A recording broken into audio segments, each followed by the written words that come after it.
Good morning, जय Hind army बाबू। आज हम पढ़ेंगे पोयम। आपका जो पहला पोयम है डस्ट ऑफ स्नो, और बाकी जो चैप्टर है बाबू कंप्लीट हो चुका है। अभी 5 से 6 मिनट में क्विक समरी और मोस्ट इंपॉर्टेंट क्वेश्चन आंसर के साथ जाके उनको देखो और तैयार हो जाओ अपनी परीक्षा 2026 के लिए। और बिल्कुल बाबू टाइम वेस्ट नहीं करना है, ध्यान से चलो बाबू। इसका समरी देखेंगे बहुत ही ईजी वे में, इंग्लिश और हिंदी दोनों में देखेंगे बाबू। समरी समझे रहोगे, कहीं से भी प्रश्न आएगा तो लिख लोगे। चलो ध्यान से 5 मिनट ध्यान दो।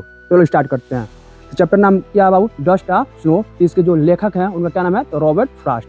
चलो समरी समझते हैं। The poet was in a sad mood. जो कवि है बाबू वो क्या होता है? सैड मूड में रहता है, यानी वो उदास रहता है, वो दुखी रहता है। A crow shook snow from a tree. एक कौवे ने पेड़ से क्या करता है? तभी जब कवि जो बाबू सैड रहता है, दुखी रहता है, तभी अचानक एक कौवा पेड़ से क्या एक बर्फ गिरा देता है उसके ऊपर। Snow fell on the poet. और जो बर्फ है बाबू वो कहाँ गिर जाता है? तो कवि के ऊपर गिर जाता है। The trees was a hemlock tree. वो ट्री कैसा था बाबू? उस ट्री का नाम था हेमलॉक ट्री। और हेमलॉक ट्री क्या? उसको बुराई का प्रतीक माना जाता है। ठीक।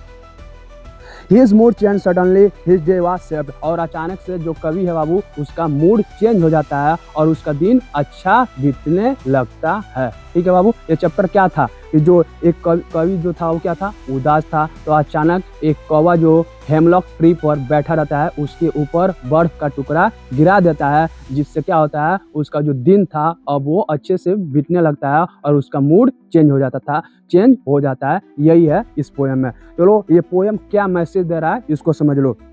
Nature has healing power. जो नेचर है बाबू उसके पास क्या है? हीलिंग पावर है, यानी वो किसी भी चीज को ठीक कर सकती है। क्या? प्रकृति। ठीक। Small events can bring a big change. छोटी छोटी घटना भी बाबू जीवन में क्या बहुत ही बड़ा बदलाव ला सकती हैं। ठीक उसी प्रकार छोटी छोटी मेहनत ही बाबू आपको सफलता दिलाएंगी, इसलिए पढ़ाई में जुट जाओ। चलो इसका सेंट्रल आइडिया देखते हैं क्या कह रहा है। Small natural moments can change our mood and save a bad day. क्या बता रहा है? प्राकृतिक की छोटी से छोटी घटना भी हमारे मूड को चेंज कर सकती है और हमारे दिन को बेहतर बना सकती है। यही था इसका सेंट्रल आइडिया। चलो इसका इंपॉर्टेंट प्रश्न देखते हैं। पहला प्रश्न है बाबू, what did the crow do. जो कौवा जो था बाबू वो क्या करता है? तो अभी आपको बताया गया था, देख लो। The crow shook snow from the hemlock tree. जो कौवा होता है बाबू वो क्या करता है? स्नो यानी बर्फ गिरा देता है। कहाँ से? हेमलॉक के पेड़ से। किसके ऊपर? तो कवि के ऊपर। इतना लिख दोगे नंबर मिल जाएगा। दूसरा बाबू, how did the poet's mood change. कवि का मूड कैसे बदल जाता है? देखो, the falling snow change the poet's sad mood into a happy one. जब बर्फ का टुकड़ा उसके ऊपर गिरता है तो उसका जो दुखी वाला मूड था वो चेंज होकर किसमें बदल जाता है? किसमें बदल जाता है? तो खुशी में बदल जाता है।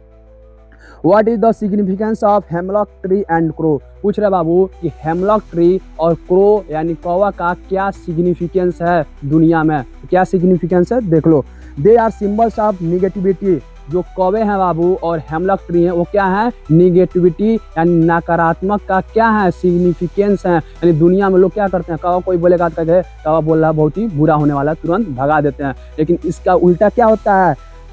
But they bring positive change. लेकिन जो क्या नकारात्मक होते हुए भी पॉजिटिव चेंज लाते हैं। क्योंकि जो कवि जो था बाबू वो कैसा महसूस कर रहा था? दुखी महसूस कर रहा था। लेकिन बर्फ के टुकड़े गिरने से और कौन गिराता है? कौवा। वो खुशी महसूस करने लगता है। ठीक, यही बता रहा था।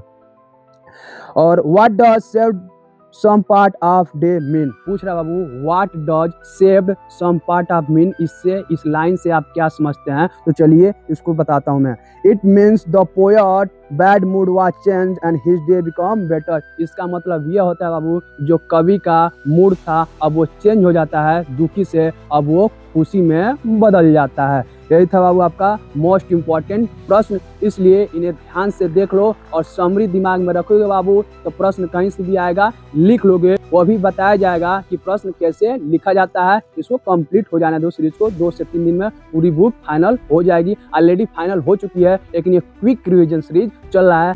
आपके बोर्ड के लिए। इसलिए इन्हें ध्यान से देखो और चैनल को सब्सक्राइब रखो बाबू, ताकि एक भी वीडियो मिस ना हो पाए बाबू। और समय वेस्ट करने का समय नहीं है, समय को यूटिलाइज कर लो। जितना भी समय है बाबू उसको लगा दो पढ़ाई में, डीपली फोकस में चले जाओ बाबू, क्योंकि बाकी जितना दिन बर्बाद किए उसको भूल जाओ। अभी भी हो सकता है, बहुत कुछ हो सकता है। बाकी कहीं भी कोई भी दिक्कत आ रहा है बाबू, तुम्हारा बड़ा भाई खड़ा है। मिलता हूँ बाबू आपसे। जय हिंद।